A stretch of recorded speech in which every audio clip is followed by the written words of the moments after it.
আয়েশা রাদিয়াল্লাহু তাআলা আনহা বলেন, আল্লাহর নবী বলেছেন, ইন্নামাল মুমিন ইয়াজদু বিহুসনি খুলুকিহি দারাজাতা সাইমুল কায়েম। ভালো আচরণ দিয়ে মানুষ বড় বড় দুইটা ইবাদতের নেকি পাবে। ভালো আচরণ এমন একটা ইবাদত যে এ দিয়ে দুইটা বড় বড় ইবাদতের নেকি হয়।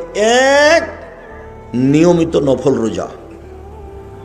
বৃহস্পতিবার সোমবার সিয়াম থাকলে, শাবানের একটানা 15টা সিয়াম থাকলে, জুলহিজ্জার একটানা 9টা সিয়াম থাকলে, মুহররমের 2টা সিয়াম থাকলে, আরাফার 1টা সিয়াম থাকলে, শাওয়ালের 6টা না 7টা 6টা সিয়াম থাকলে, সব মিলে যত নেকি হয়, প্রতি মাসে 3টে, সব মিলে যত নেকি হয়, ভালো আচরণে তত নেকি হয়। একটা আরেকটা, নিয়মিত তাহাজ্জুদ পড়ে যত নেকি হয়, ভালো আচরণে তত নেকি হয়।